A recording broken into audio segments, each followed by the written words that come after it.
Hola amigos, ¿qué tal? It's Julian from Spain Speaks. Today with another interview video.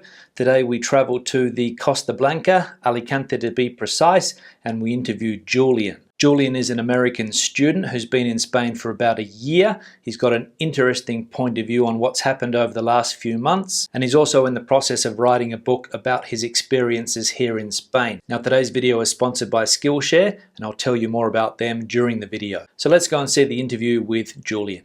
All right. Hi, how are you? Doing great. How about yourself?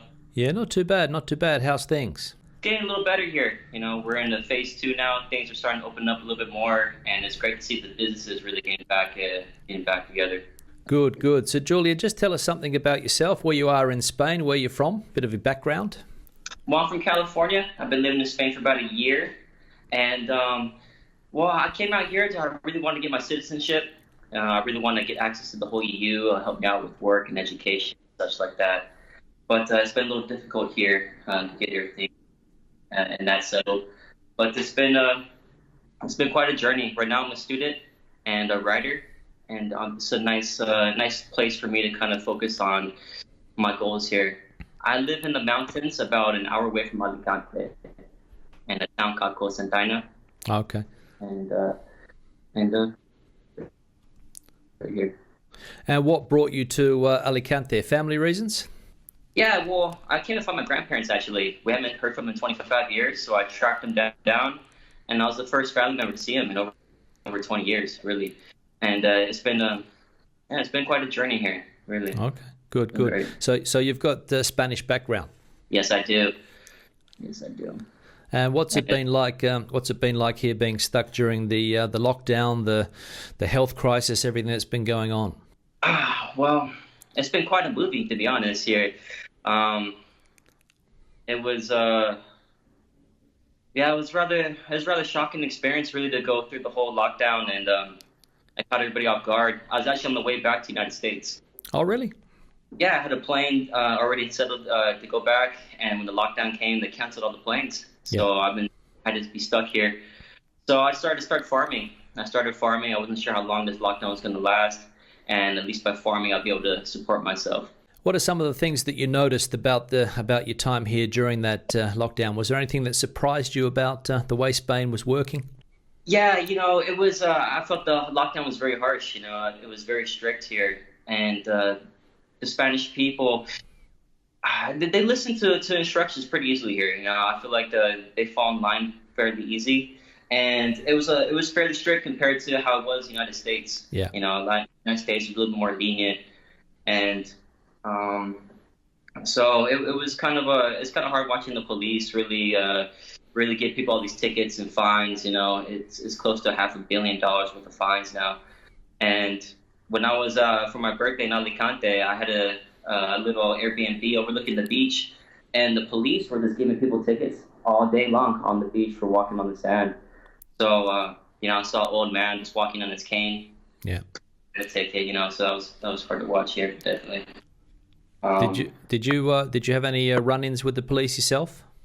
Yeah, I had quite a few, actually. That was probably my biggest criticism, because I was working on the farm. And under the rules, you're not supposed to leave your house at all, really, unless it's for necessities there. And I had a difficult time with it because it was the middle of farming season. You're supposed to plant the crops in March, and they were really strict. They were threatening to take me to jail. They said that they're going to arrest me because I didn't have any ID with me. Because I'm working on my farm. It's not common for me to carry my passport when I'm working on the farm. And several encounters. They came back a few weeks later. They knocked on my door at 4 o'clock in the morning, and I'm not gonna answer the door at 4 o'clock in the morning. Like 21, Yeah. But I noticed it's getting better with the police, so that's great. Yeah, I think once Spain moved into the phase situation, of course they weren't given that mandate to fine everybody for walking around. I suppose that's what happens. They relaxed a little bit, but I think a different type of fine is now the most common one, and that's when they catch you in a group. Yeah, that's gonna be a hard thing for the Spanish people a lot too, because in Spanish we're very social people here. We like to be with our friends.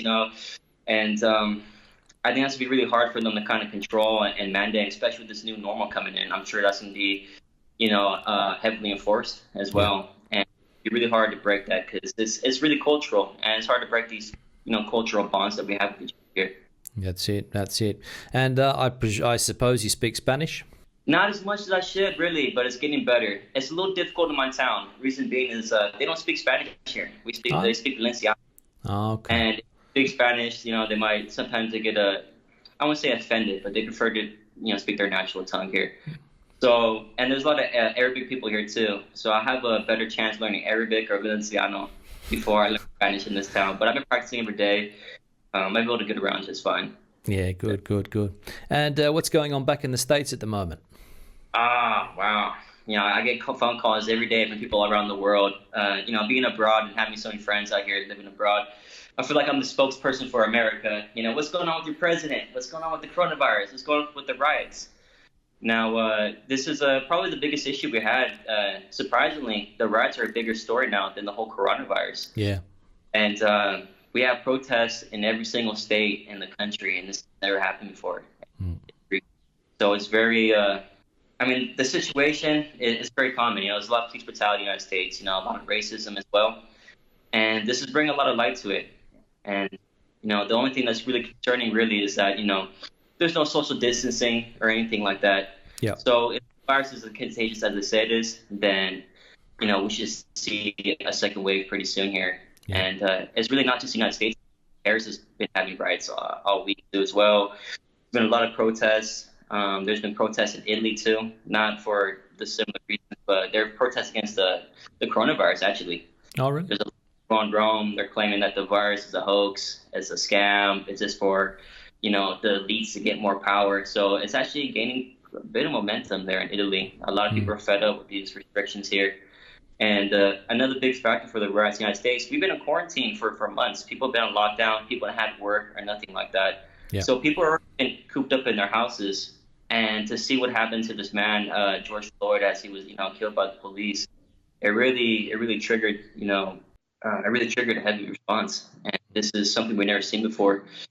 People, they compare it to the LA riots, but really this is like the LA riots, but like in every city almost.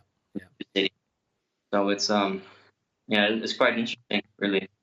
But hopefully in a few weeks it should die down a little bit. Now I'm just going to interrupt the interview there so I can tell you about Skillshare, the sponsors of this video. Skillshare is an online community for creatives that offers thousands of inspiring and engaging classes for creative people. For me, one of the best things about Skillshare is that it doesn't matter if you're a beginner or a master, you'll be able to find a class on Skillshare to suit your skill level.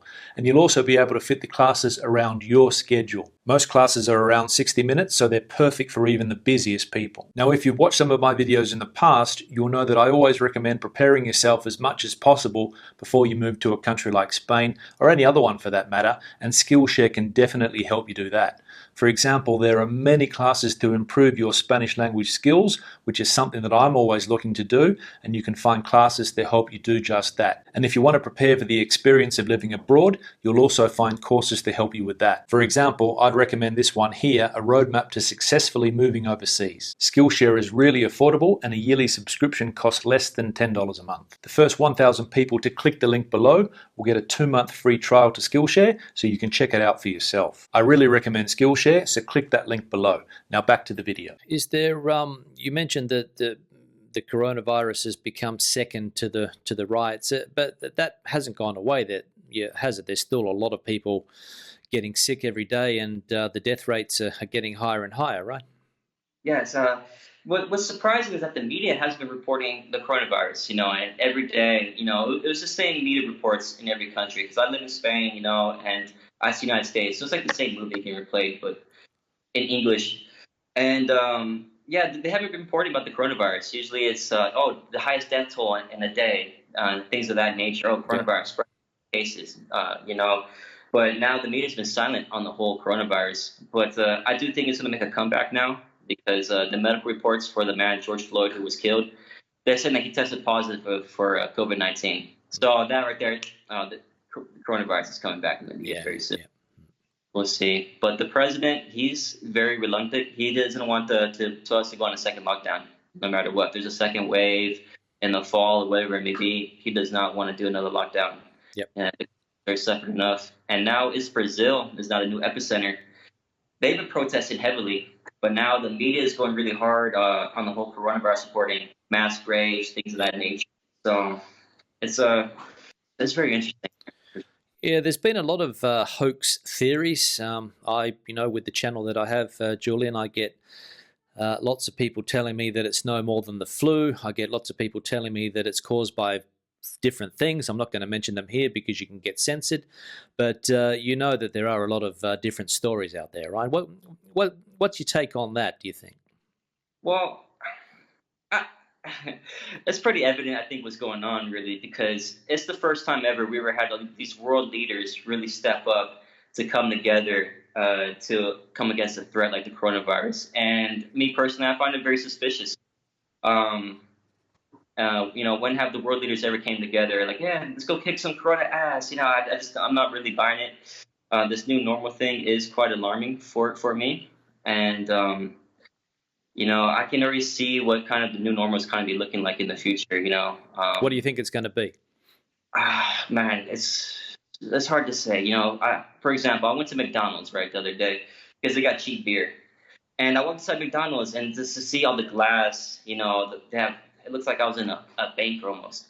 Yeah. And it's these changes, they're not going away. They're permanent. They invest all this new money into, reinforce all these new businesses and things like that. I tried taking the bus in Alicante. You can't pay in cash anymore. No.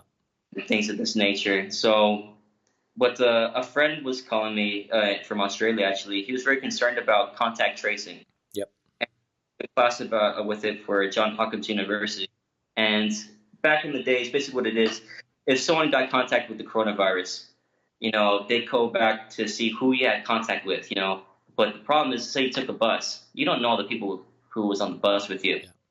So with this new technology, they're able to, use your GPS and really see who you came in contact with, which is great. It can help curb the spread of the virus. We can help isolate and contain it. But it also is a lot of power for these people now. So there's going to be definitely a lot more surveillance and a lot more monitoring. I'm worried about going to the beach. I'm going to be relaxing on the beach, enjoying the sun, and the drone's going to fly over me or something like that. It's going to, things. It's called the new normal, and we're seeing a whole mass media campaign. Either it's the news or social media or ads. The new normal, being repeated and repeated, and really, it's just a social conditioning thing. We are going to move into this new normal. And I wrote a research paper on it for my university. And the biggest question is it ethical for these world leaders to develop a new normal without the insight of its citizens? So they haven't told us anything really about the new normal. They keep us in the dark. And then they're just going to roll it out. Okay, this is the new normal. But what if a lot of people, they don't agree with it?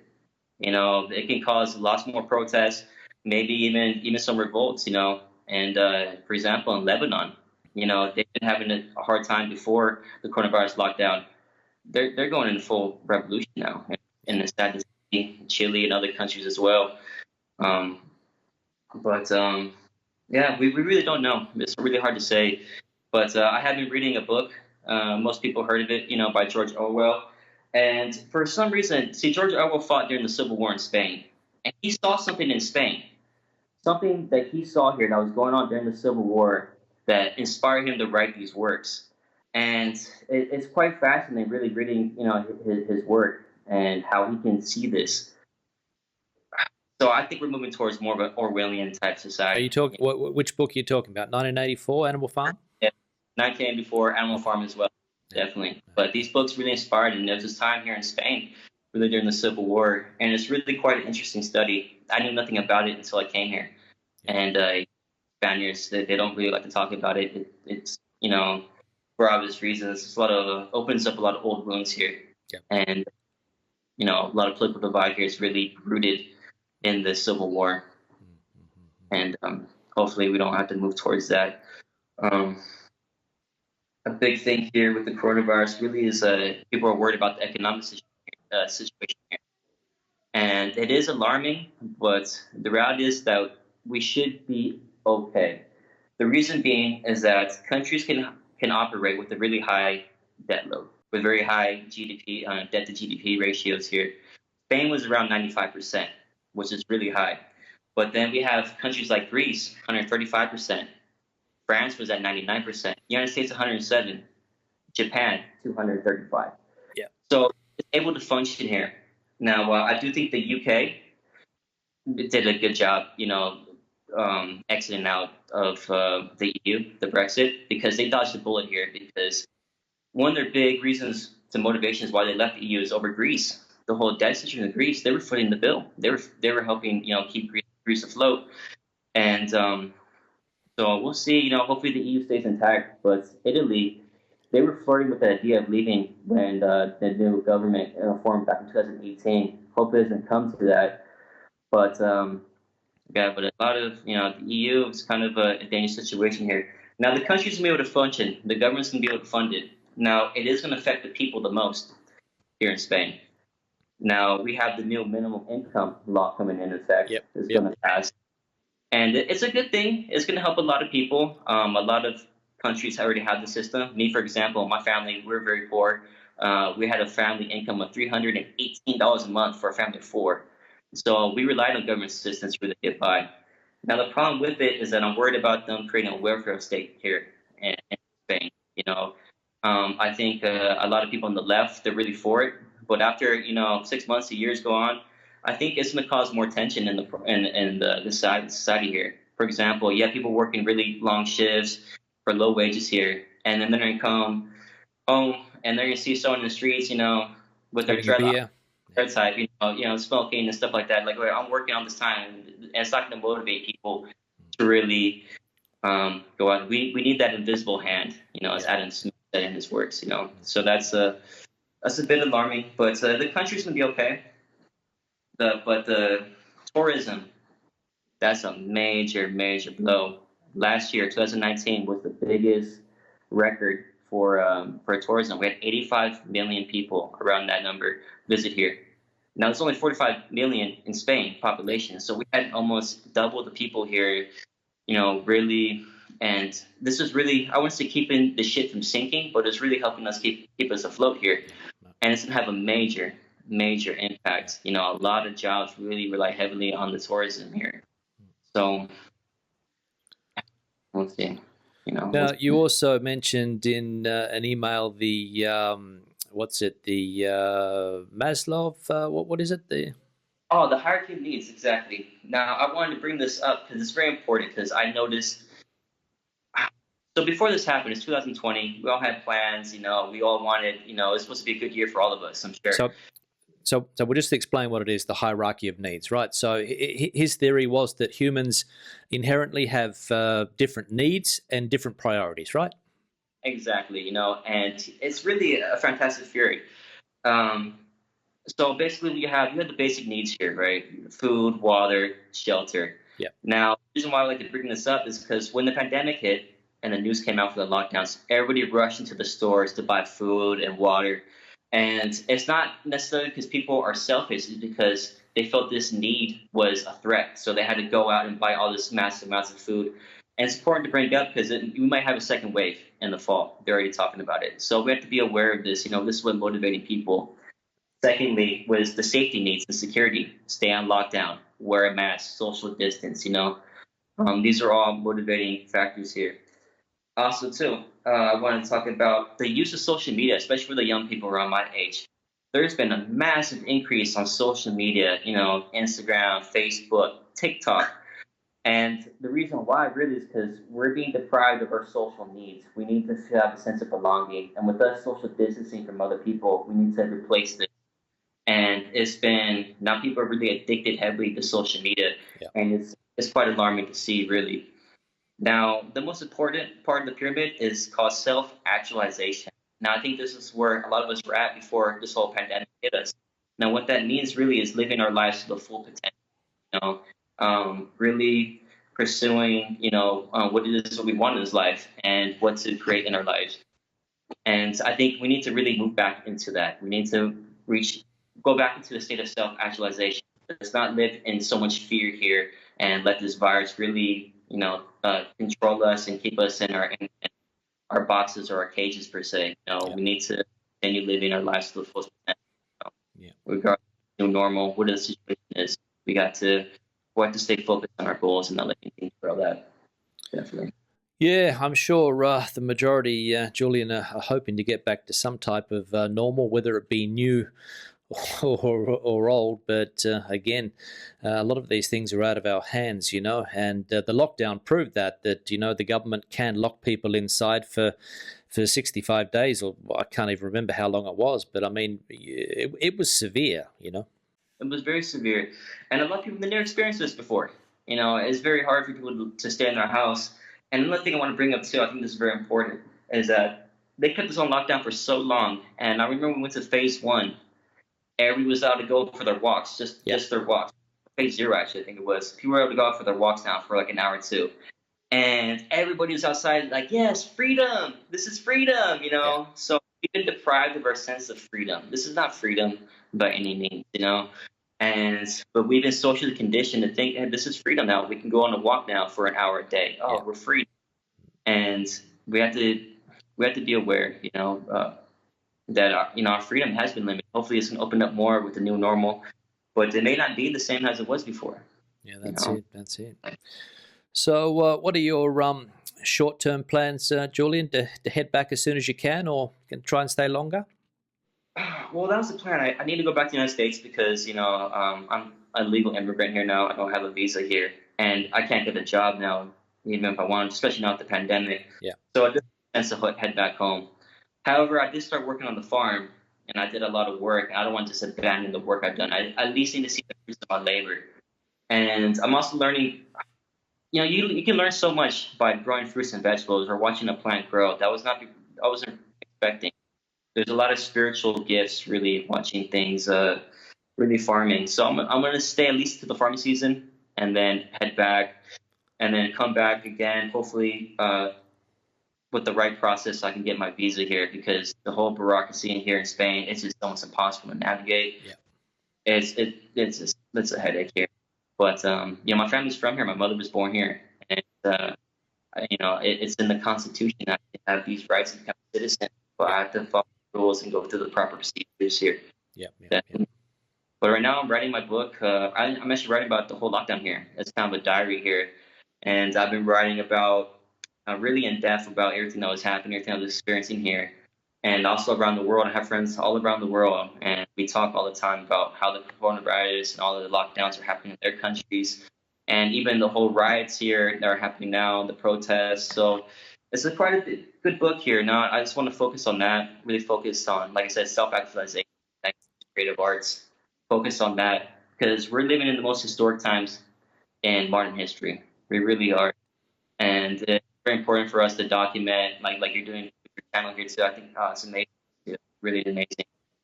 And it's a really bittersweet time to be alive right now.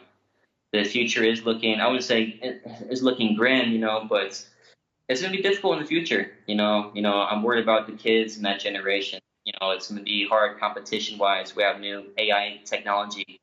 We're going to have robots and stuff in the future. It's going to be really difficult for the future. Definitely. It is going to be. All right, good. Julian, good speaking to you. I've got to wrap it up because I have to go out now. But, we'll keep in touch, and we'll read your book when it comes out. Do you have a blog or anything that you write on? Not yet. It's in the works. Right now, I'm I'll let you know. But it's coming in the next few months or so. All right, great. I hope everything works out, and I hope you get your Spanish citizenship. Yeah, definitely. And one more thing, I just want to let you know, thank you so much for what you're doing. Everybody really appreciates it. It's really important to be media literate right here and really understand the media messages, and you're able to really interpret for people, and you're doing a great service for the people. So thank you, Stuart. Well, thanks for the compliment, Julian. It's been good speaking to you. Take care. Have a good day. See you later. So there you go. That was the interview with Julian. Questions or comments, please leave them in the section below. Julian loves to promote the Alicante region, so you can also get in contact with him in the section below. He's got lots of contacts regarding where to stay, lots of accommodation contacts, and he'd love to be able to hook you up with some accommodation in that particular part of the world. Give the video a thumbs up if you liked it. I'll see you in the next one. Hasta luego.